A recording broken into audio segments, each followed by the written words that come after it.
지난 시간 엘리야가 아합 왕에게 저주와 심판의 메시지를 했죠. 그래서 아합이 화가 나서 저 엘리야를 잡아 죽이려고 했어요. 그때 하나님께서 이 엘리야에게 피할 길을 열어 주셨습니다. 그것은 그리시네가로 가라 이렇게 명령하셨죠. 근데 중요한 것은 엘리야를 인도하실 때에 다른 땅에 이제 어려움이 올 것이고 비가 내리지 않을 것이고 그럴 테니까 너 풍성한 곳 그것으로 인도하실 것이라고 생각했다면 얼마나 좋겠습니까? 근데 왜 하나님께서 그리시네가로 인도하셨을까라는 것입니다. 이것이 오늘 여러분과 제가 나누고 싶은 이야기인데, 여러분 기왕에 엘리야를 인도하실 바에야 그 어려운 현실을 벗어나서 땅이 풍성하고 시냇물이 풍성하고 다른 데는 다 말라 죽어도 그것만큼은 하나님 인도하신 만큼은 정말 마르지 않는 곳, 하나님이 종을 사랑하신다면 정말로 온 세상의 흉년이 다 들어도 여기는 흉년이 오지 않는 곳, 걱정할 것이 없는 곳으로 인도해야 되지 않겠습니까? 폭포수가 넘치는 그런 장소로 인도하였다고 한다면 얼마나 좋겠습니까? 그런데 왜 말라가는 그 시냇가로 인도하셨을까요? 이왕이면 정말 마르지 않는 시냇가, 어떠한 가뭄 속에서도 그 물이 마르지 않는 그런 시냇가가 있을 텐데 왜 이제 오랫동안 가뭄이 되니까 그 시냇가도 이제 말라 들어가는 그런 상황의 곳으로 인도하셨을까라는 것입니다. 여러분 메시지에 초점이 여기 있는 것이죠. 여러분 이런 생각 안 해보셨나요? 내가 예수를 믿은 후에 우리는 특별한 하나님의 축복을 기대합니다. 내가 어렵고 현실 속에 문제가 많았는데 전도를 받고 예수 믿으면 평안해질 겁니다. 예수 믿으면 복을 받을 것입니다 라고 기대하고 교회에 왔는데 오랫동안 다녀도 특별한 하나님의 축복과 그런 아름다움의 현실이 나타나지 않는 거예요. 예수를 믿어봐도 하나님의 특별한 축복이 없습니다. 믿지 않는 사람과 내가 조금도 다를 바가 없어요. 아니 더 어려워져요. 이럴 때 마음속에서 이런 질문이 생기지 않겠습니까? 하나님, 제가 하나님의 자녀고 하나님의 백성이고 내가 하나님께 교회 다니는 교인인데 그리스도인인데 그런데 하나님을 믿지 않는 사람들보다 저를 축복하시지 않는 이유가 어디 있습니까? 내가 이렇게 시간을 들여서 열심히 교회 다니는데 왜 저들보다 못합니까? 라는 질문을 던질 수 있잖아요. 엘리야의 마음속에 이런 질문이 일어날 수 있었을 것입니다. 이것이 오늘 우리가 다루어야 할 가장 중요한 대목입니다. 왜 그럴까요? 만약에 그리시네가가 하나님이 인도하신 곳, 지금 엘리야는 하나님이 인도하신 곳, 하나님의 명령을 따라서 지금 움직이는 것입니다. 근데 하나님이 예비하신 곳이 그리시네가였어요. 그리시네가에 넘쳐 흐르는 그런 풍성한 물이 있다고 한다면, 정말로 메마르지 않는 그런 시냇가였다면 어땠을까요? 까마귀가 아침에도 떡과 고기를, 저녁에도 떡과 고기를 이렇게 날려주는, 이렇게, 그래서 그것을 먹고 걱정이 없는, 그리고 옆에 있는 시냇물도 마르지 않는 가뭄 속에서도 정말 걱정이 없는 그런 곳이었다고 한다면 얼마나 좋았겠습니까? 이러한 축복이 넘쳤다고 한다면 하나님께서 엘리야가 어떻게 하나님을 의뢰하면서 기도하면서 나갔을까요?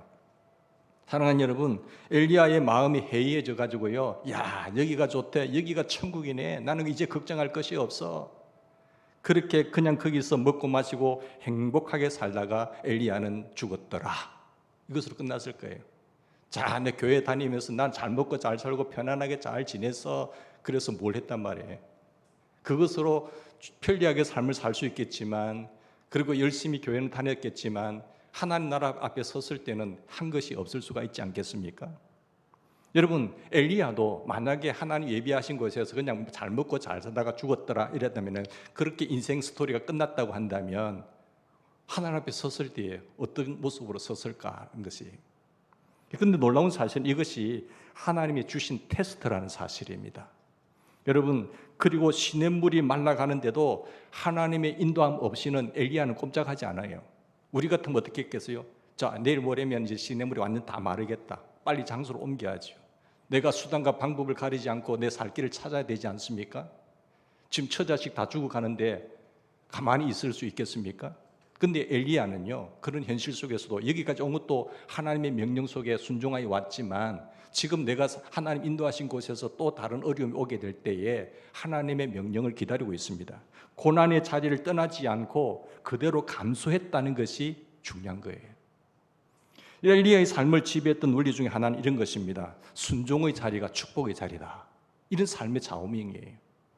하나님 그렇습니다. 믿음을 가진 그 표현은 순종이고 그 순종 위에 하나님은 복을 예비하고 계신다는 사실이죠. 엘리야는 어디 가서 어떻게 살 것인가 그런 사실보다도 정말 내가 이 자리가 하나님이 기뻐하시고 하나님 원하시는 자리인가, 그것도 중요했다는 것이죠. 여러분, 지금 이곳이 하나님이 나를 인도하신 곳인가라는 것이 중요한 거예요. 하나님이 정말 하나님 뜻 가운데 나를 인도하셔서 여기에 딱 놓아두셨다라고 하는 사실이 중요한 것이죠. 여러분, 오늘 내가 어떻게 살 것인가 이런 질문보다도 더 중요한 질문은 뭔가 하면요, 하나님이 나를 지금 여기에 있도록 인도하셨는가, 그걸 믿는가예요. 여러분, 기도하면서 행동할 것이고 행동하심 속에서 나를 여기에 못 박았다고 한다면 정말로 하나님께서 그 다음에 어떻게 나를 먹이고 살릴 것을 걱정하지 마시라니까요. 그렇다면 아무것도 걱정할 필요가 없습니다. 그리고 아직 하나님의 말씀이 임하지 않았기 때문에 고생스럽지만 걱정도 되지요. 이제 가뭄이 왔고 1년 동안 버텼는데 이제 시냇물도 말라가고 내일 모레면 이제는 완전 바짝 마르는 그런 자리입니다. 엘리야의 모습, 이 교훈의 초점은 뭔가 하면 말라가는 시냇물을 바라보면서 날마다 말라가서 사흘만 있으면 완전히 물이 쫄아들을 텐데 이제 어떻게 할 것인가? 그것 아니겠습니까?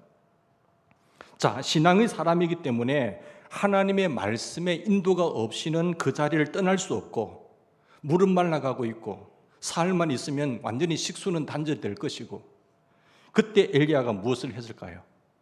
절망적일 때 하나님 의지하면서 기도할 수밖에 없는 거예요. 하나님 나를 여기서 죽게 하실 것입니까? 하나님이 전능하시다면서요, 하나님 나를 여기서 죽이실 것입니까? 그러면서 하나님 상황은 이렇습니다. 하나님 매달리는 거죠. 다시 말해서 물이 말라가는 광경을 마음 아프게 바라보면서 그걸 예측하면서 엘리야는 하나님을 의지하고 주님을 여러분 기댈 수밖에 없었을 것이에요. 그런데 이것이 중요한 것입니다. 하나님의 축복이 정말 넉넉하지 않고 마른 이 시냇가에처럼 넉넉하지 못한데 그런 얘기가 아니고, 때로는 인생을 살면서 부족한 것이, 조금 부족한 것이 오히려 우리에게 축복이 될 수 있다는 뜻입니다. 여러분, 여기 동의하시나요? 아니죠. 예수를 믿으면 막 떼부자가 되셔야죠. 그런 어떤 비전을 갖고 교회 다니신다면 오늘 이 말씀 속에서는 참 낙심하실 것입니다. 만약 엘리야가 자기 삶의 조건 속에 모든 것이 풍성해져서 넘쳐서 그래서 하나님을 망각하고 자신의 건강과 자신의 신념과 자신의 철학과 내 은행 계좌에 10억 정도 있어서 앞으로 나 노후 걱정 없다, 아니 10억이 아니 100억이 하나님 복을 주셔서 은행 계좌에 돈이 현금이 돼 있다고 생각하신다면 어땠을까요? 그렇게 인생을 당당하게 살았다고 한다면 자기의 삶에서 누리는 그 능력, 내 인생에 찾아온 그런 놀라운 축복 때문에 하나님 없이 살았다고 한다면 그가 많이 가지고 있다는 그것이 축복이 아니라 저주가 아니겠어요? 여러분, 많이 가지면 그게 복일까요? 그러면 기업의 회장님들이 제일 복 많이 받았겠네요.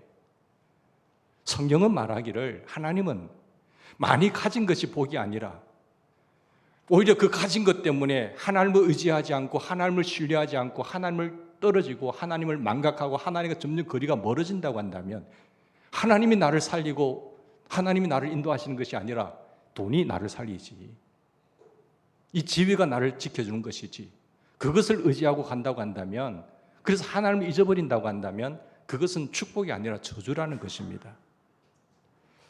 그것을 우리가 깨달을 필요가 있죠. 내가 건강하기 때문에 그래서 내 삶의 인생에서 자신을 가지고 하나님을 망각하고 산다면 그 건강은 축복이 아니라 저주라는 것입니다. 오히려 내가 병이 든다고 하더라도 그 병 때문에 더 하나님을 의지할 수만 있다면요, 하나님이 내게 주신 지능이 높아서 그것으로 오만불손하고 정말로 창조주 하나님을 거절하고 내 멋대로 인생을 살아간다고 한다면 내가 똑똑하다는 것 때문에 축복이 아니라 그것은 오히려 저주죠.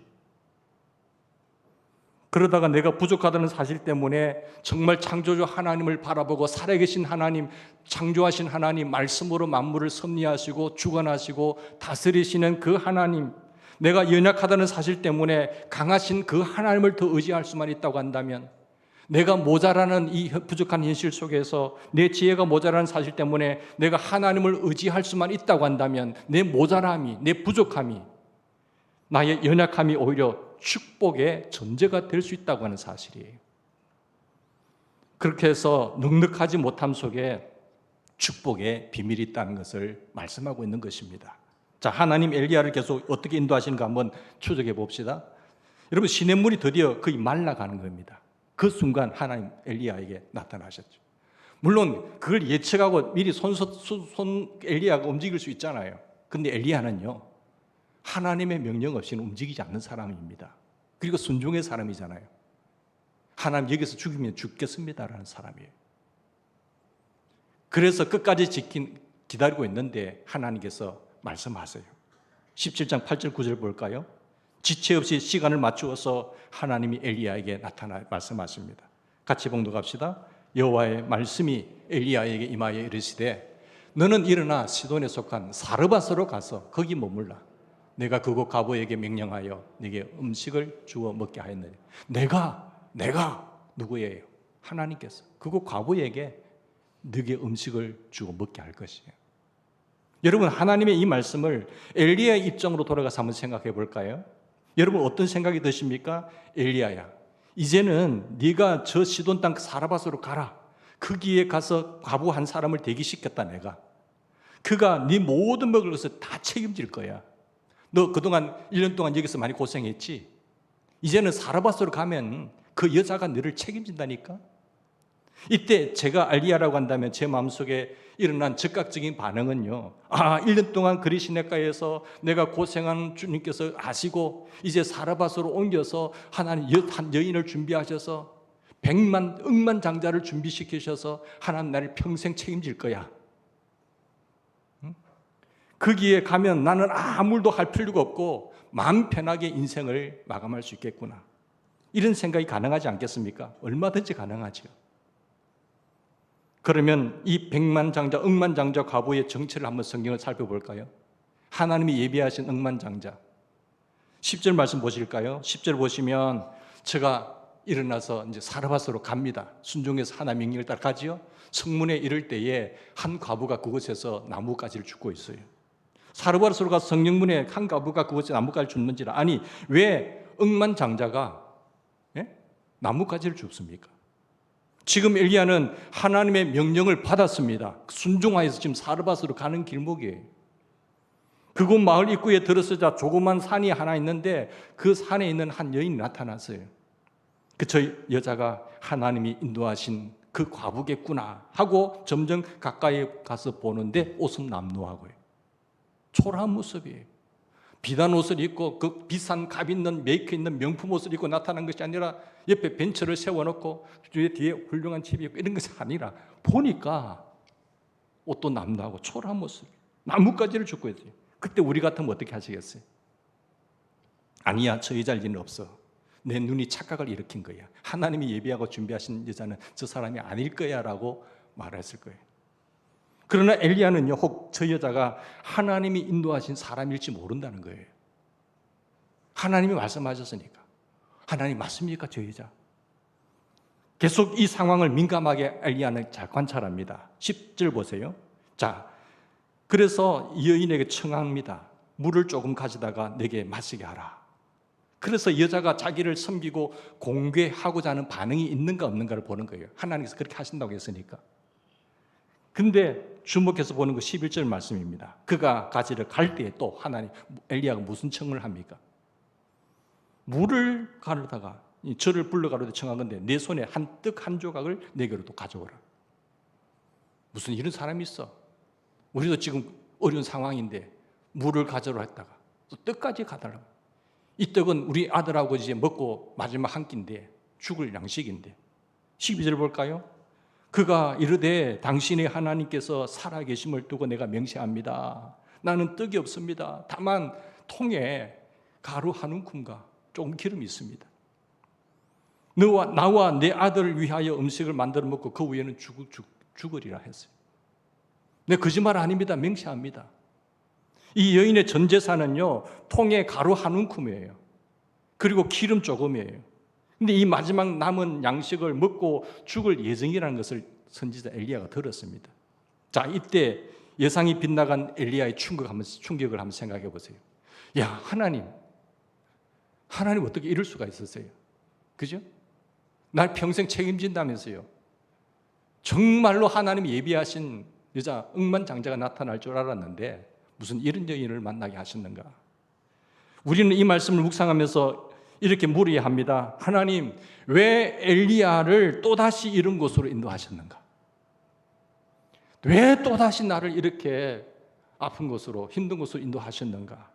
1년 동안 고생이 부족해서 또 이렇게 이런 곳으로 하나님 인도하셨습니까? 하나님이 예비하신 곳이에요. 하나님이 지금 인도하신 곳이잖아요. 하나님의 말씀을 따라 순종하면서 가는데 이게 뭡니까? 이 질문의 대답은 한 가지뿐이에요. 하나님 뭐라고 대답하실까요? 훈련이 아직도 끝나지 않았다는 거예요. 제가 처음에 저도 지난 시간에 말씀드렸죠. 뭐라고 했어요? 두 가지를 생각하라 했잖아요. 피하라. 그 18장의 초대에 보면 뭐라고 했어요? 다시 아합에게 보이라는 거예요. 지금 피하라고 해가지고 보이라고 다시 사역에 드러날 때까지 이 기간 동안 지금 하나님께서 훈련하는 과정이에요. 그러니까 하나님 대답은 뭘까요? 아직 훈련이 안 끝났어. 어떤 훈련입니까? 하나님이 지금 엘리야를 훈련시키는 훈련의 초점이 무엇입니까? 그것은 현재 보이는 환경을 의존하지 말라는 거예요. 네가 보이는 환경에 의존하지 말고 하나님 나만 의지하라는 거예요. 그 훈련입니다. 그의 시냇가에서 넘치는 물과 풍성한 물이 있었다고 한다면 그 눈에 보이는 넘치는 그 축복 때문에 엘리야는 하나님을 망각했을지도 몰라요. 그럼 그렇지. 이제. 나는 이것만 있으면 이제 편하네. 나 이제 살만하지. 그러나 그 시냇물이 다 말라붙기 때문에 쫄아드는 그 환경, 그 답답하고 그 어려운 괴로운 환경 때문에 엘리야는 시선을 하늘에 두는 겁니다. 그 불편한 환경 때문에 다시 하나님을 바라보는 거예요. 기도하는 거예요. 그런데 하나님은 이번에도 다시 사르밧으로 인도하십니다. 자, 사르밧의 이 과부, 다 죽어가는 이 과부, 전 재산이 이 통에 든 가루 한 움큼과 기름 조금밖에 없는 죽기 직전에 가난한 과부의 집으로 지금 인도하시니까요. 기가 차지 않으세요? 만약 100만 억만장자 과부의 집으로 갔다고 한다면 이제 실컷 늘어지게 내 팔자 한번 펴보자.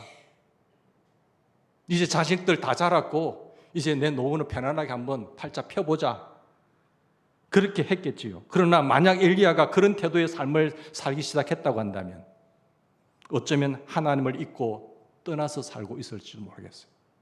그게 인간의 연약함 아니겠어요? 힘들고 어려울 땐 하나님 찾다가 조금 하나님의 선물 과하게 받으면요, 그 선물 주신 하나님을 잊어버리고요, 다 세상 길로 가더라고요. 선물에 빠져가지고 그 우상이 되어버리고 선물을 주시고 나를 컨트롤하시는 그 하나님을 잊고 살 우리 인간의 마음을 하나님 너무나 잘 아세요. 그렇다면 그 엘리야는 하나님 앞에 쓰임을 받을 수 있었을까요? 너는 여기까지야 해서 끝났을 거예요. 하나님은 뭡니까? 18장 이후의 삶이에요. 하나님의 놀라운 뜻을 이루기 위해서 하나님은 이 과정 속에 지금 테스트 가운데 있는 겁니다. 훈련하는 가운데 있어요. 자, 제가 처음 드렸던 말씀을 잊지 말라고 했죠. 숨으라 했어요. 그리고 이제는 보이라. 아합 왕에 가서 보이라고 말씀하신 거죠. 하나님이 이제 역사의 무대 위에 하나님의 본격적인 하나님의 무대가 펼쳐질 텐데 거기에 주 무대로 서실 엘리야를 보낼 텐데 그 훈련은 전적으로 하나님만 의지하는 것입니다. 눈에 보이는 환경이나 가시적으로 눈에 보이는 이 세상의 어떤 모든 현실만을 의지하지 않고 보이지 않는 하나님을 의지하는 훈련이라는 사실이에요. 여러분 18장 그 이후에 쭉 보세요. 한번 어떻게 펼쳐지는가. 하나님 주 무대는 하나님의 역사는 그것입니다. 하나님의 하나님 되심을 드러낼 수 있기 위해서 지금 훈련의 과정에 있는 것이죠. 병에 있는 한 가루 한 움큼과 얼마 안 되는 기름을 의지할 수 있습니까, 여러분? 요거 먹으면 내 죽는데 이걸 의지할 수 있겠습니까? 그것을 엘리야가 의지할 수 있어요? 그러니까 엘리야는 환경을 직시하는 것이 아니라 하나님을 보는 겁니다, 지금. 그것이 풍성한 억만장자의 넉넉함이었다고 한다면 하나님을 잊어버리고 망각하고 그걸 바라봤겠죠. 여러분, 보이는 현실, 이 각박하고 메마르고 황폐하고 부족한 현실 저 건너편에서 아직도 역사를 주장하시는 역사의 하나님을 바라보셔야 돼요. 모든 역사의 주관자는 하나님이시잖아요. 인간의 생과 사와 화와 복을 주관자는 하나님이십니다. 말씀으로 천지를 창조하시고 오늘도 말씀으로 만물을 섭리하시고 다스리시는 분은 절대 하나님이세요. 이 창조주 하나님을 엘리야는 바라보고 있는 것입니다. 그 초점을 절대 잊어서는 안 돼요. 잃어버리면 안 됩니다. 그리고 주님은 그 하나님을 의지하고 주님을 의지하는 사람을 쓰셔서 그를 통해서 하나님의 영광을 나타내시는 분입니다. 이것이 바로 하나님이 엘리야에게 넉넉하지 못한 환경을 주시는 이유라는 것이에요. 여러분 13절 계속되는 이야기를 봅시다. 엘리야가 그에게 이르되 두려워 말고 가서 네 말대로 하려니와. 먼저 그것으로 나를 위하여 작은 떡 뭐하라고요? 한 개를 만들어 내게로 가져오고 그 후에 너와 네 아들들을 위하여 만들라. 아니 이거 먹고 나면 죽을 판인데 엘리야는 자기를 먼저 달라네요. 제정신입니까? 지금 주의 종이라고 하는 사람이 다른 사람 성도 한 사람이 먹을 양식도 없고 힘들어 죽겠는데 자기인데 갖다 달래. 무슨 이런 목회자가 있어요? 무슨 이런 주의 종이 있느냐고요. 있는 것도 없으면 성도들을 먹여야지. 그게 정상 아닐까요? 그런데 여러분 이 말씀 잘 보세요. 하나님의 메시지. 지금 엘리야는요, 여인에게 하나님의 메시지를 전합니다. 이 여인은 순종합니다. 여러분 신앙이 있는 여인이었죠. 순종했다는 것은 신앙이 있다는 거예요. 신앙이 없는 사람 같으면 야, 이 사꾼 목자 아니야 이거. 지금 형편 모르는 사람도 아니고 형편권이 알 텐데 이게 무슨 주의 종이냐 하는 소리냐 이렇게 했을 텐데 순종했다는 것은 신앙이 있는 여인이에요. 하나님이 그렇게 말씀하셨다고 하니까 순종하는 것입니다. 자 15절 16절 보십시다. 그가 갑니다. 엘리야의 말대로 하였더니 순종이죠. 그와 말대로 하였더니 순종했더니까 엘리야와 그의 식구가 엘리야도 살고 자기 식구들도 사는 거예요. 그로 인해서 다 살아나는 거잖아요. 기적이 일어납니다. 기적이라는 것은 이런 상황 속에서 일어나는 거죠. 여러분 이 기적이 어떻게 일어났다고 생각하십니까? 그러니까 지금부터 한 10년쯤 먹고 살 수 있는 가루와 기름이 마술처럼 통해서 술술술 나올 거야. 나는 이제 억만장자야. 산더미같이 앞에 막 쌓였습니까? 하나님의 기적이요. 그래서 은행에 저축도 한 10억 100억 해놓고 넉넉하게 이렇게 돈이 생겼습니까? 그거 아니잖아요. 이런 식으로 하나님 역사하셨을까라는 거예요. 아닙니다. 가만히 본문을 읽고 있으면 하나님은 이렇게 역사하시는 것 같습니다. 그날 먹을 통에 가루와 기름 조금을 가지고 그리고 먹습니다. 또 그 이튿날 조금 기름과 물을 섞어서 떡을 만들어 먹습니다.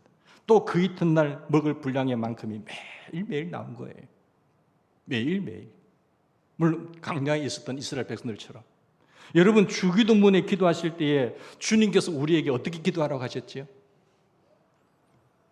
그 장면 생각나지 않습니까? 하나님 내 평생 먹고 살 수 있는 그런 양식을 쌓을 수 있도록 내게 주옵시고 떼부자가 되게 하옵시고 은행에는 수십억의 돈이 있게 하옵시고 그렇게 기도하라고 하시나요? 아니지 않습니까? 오늘 일용할 양식을 내게 주옵시고 이렇게 기도하라는 거예요. 여러분 엘리야에게 10년, 20년 그런 먹을 양식은 없었지만 오늘 먹을 양식과 물은 있었습니다. 우리는 만족할 줄 알아야 됩니다. 야 하나님 좀 하면 넉넉하게 좀 하시지. 물론 사실 그 주신 것까지 잘 관리하고 하나님을 망각하고 뜻하지 않는다고 한다면 정말 잘 관리한다면 하나님 더 주시겠지요. 근데 인간의 연약함은요 잘 그렇게 안 돼요. 그래서 하나님 왜 이것밖에 안 줄까? 내가 좀 주시면 멋지게 사용할 텐데 아직 내가 그릇의 분량이 작으면요 그것밖에 안 주세요. 너는 그 정도 돼야 나만 의지하고 나만 바라볼 거야. 그렇겠죠. 이게 또 하나의 가르침은 뭔가 하면 자족의 가르침입니다. 내가 가진 것이 많지 않지만, 넉넉한 것은 아니지만 오늘 하나님께서 내게 주신 것에 만족하고 내게 주신 처지와 그 환경을 기쁨과 감사로 받아들일 줄 아는 그런 마음, 그 훈련, 주께서 나를 여기로 인도하셨으므로 이것이 최선의 자리다, 하나님이 기뻐하시는 자리다 하는 그 고백, 이 고백이 얼마나 중요한 고백입니까? 그래서 잠언 기자는 가장 지혜롭다고 하는 솔로몬이 어떤 기도를 우리에게 가르칩니까? 잠언 30장 8절 9절의 아름다운 기도를 보세요. 곧 헛된 것 거짓말을 내게서 멀리하옵소서. 헛된 것 거짓말을 내게 멀리하옵시고 나를 가난하게도 마옵시고 너무 부하게도 마옵시고 오직 필요한 양식으로 나를 먹여 주시옵소서. 혹 내가 배불러서 하나님을 모른다, 여호와가 누구냐 할까 하오며 혹 내가 가난하여 도적질하고 내 하나님의 이름을 욕되게 할까 두렵습니다. 너무 가난해서 하나님 영광 가려울까 두렵고, 그래서 도적질할까 죄질할까 봐 그렇고, 너무 있어서 하나님을 잊어버릴까 두렵은 거예요. 내 소유가 넉넉하고 남아 돌아서 나는 세상에 아무런 걱정이 없다, 은행에 수십억이 저금되어 있고 내 자식들도 건강하면서 내 몸이 건강하고 사업도 잘 되고 난 노후 걱정 없어. 그 사실 때문에 내 시선이 하나님을 의지하지 않고 하나님을 망각하고 잘 먹고 잘 사는 그런 돼지처럼 살다가 인생을 끝난다면 그것은 축복이 아니라 그건 저주입니다. 무엇이 복인지, 무엇 때문에 우리가 이 땅의 삶을 살아야 될지를 우리는 정확하셔야 됩니다. 그래서 하나님은 때때로 그리스도인들에게, 당신의 사랑하는 자녀들에게 많이 주시지 않는 이유가 여기 있는 거예요. 그저 오늘 먹고 살 것을 주십니다. 내 주머니에 남아 돌아가지 않도록 주시지 않는 이유를 생각해 보신 일이 있으십니까? 내가 다른 사람들부터 압도할 만한 총명함과 그 재능이 없다는 사실 때문에 자신에 대해서 비관하시는 분이 계십니까? 내가 무지하기에 내게로 하나님의 필요하고, 내가 부족하기에 하나님의 능력이 필요하고, 하나님의 지혜가 도리어 필요하고, 내가 무력하기에 강하신 하나님이 내게 필요합니다. 그렇다고 한다면 나의 무력함과 나의 부족함과 나의 연약함, 그 사실은 내게 이어서 저주나 불평과 원망의 사건이 아니라 오히려 감사의 조건이라는 사실이에요. 하나님 감사합니다. 이 넉넉하지 못한 삶의 환경과 처지 때문에 내가 주님을 끊임없이 바라볼 수 있고, 주님을 바라보면서 주님을 의지하면서 주님 앞에 날마다 기도할 수 있습니다. 내 일을 주장하시는 하나님을 제가 다시 신뢰하기 원합니다. 이 때문에 엘리야가 넉넉하지 못함은 오히려 축복이 되었습니다. 이런 묻습니다. 사랑하는 성도 여러분, 오늘 내가 넉넉하지 못하는 사실을 감사와 축복과 기쁨으로 잘 받아들이고 계십니까? 내 일을 위하여 주님을 다시 의지하는 것, 그것이 얼마나 스릴이 있습니까? 오늘 먹을 것을 주시고 내일은 하나님 어떻게 펼쳐가실까? 하나님 오늘도 기대합니다. 하나님의 손길과 하나님의 다스리심과 하나님의 인도하심을 날마다 바라보면서 잠자리에 누울 때 하나님 오늘도 여기까지 인도하신 주님을 찬양합니다.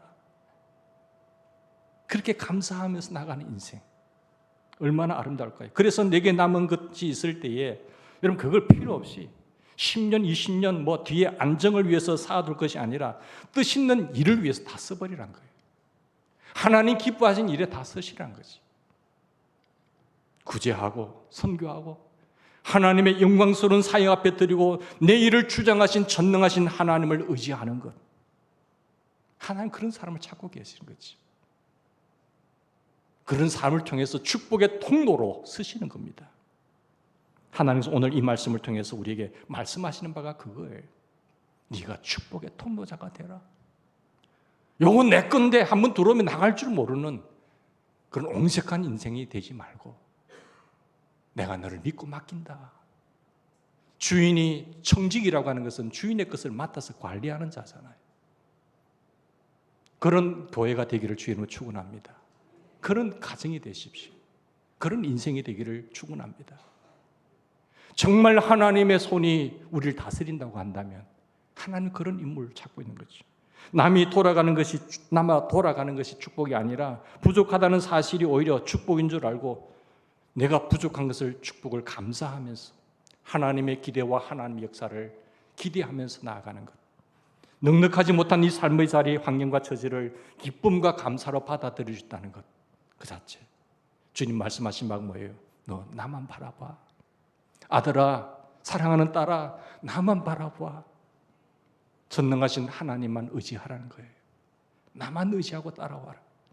그리고 내가 너를 맡길 때 너는 나의 손이 되고 나의 발이 되어서 내가 필요한 곳에 너 손을 통해서 내가 역사하기를 원한다.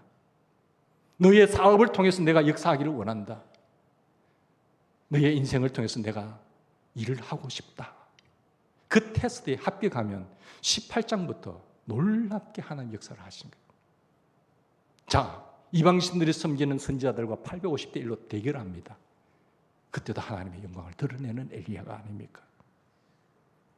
눈에 보이는 주위의 환경만 쳐다보지 말고 보이지 않는 역사와 현실의 배후에서 역사를 추정하시는 전능하신 그 하나님, 나의 하나님을 신뢰하고 감사와 기쁨과 그리고 자족과 만족 가운데 여러분은 오늘의 삶을 바라보고 계시는지 한번 살펴봅시다. 앞으로 우리를 통해서 역사하실 그 하나님을 기대하면서 조금 부족하지만 넉넉한 가운데서 하나님과 점점 멀어지는 것이 아니라 하나님을 가까이 함이 내게 복이라고 말했던 믿음의 선배들 말씀처럼 하나님과 함께하며 동행하는 인생, 하나님이 여러분들을 오른손에 잡고 역사하시는 그런 아름다운 도구가 되기를 주의 이름으로 축원합니다. 같이 기도하십시다.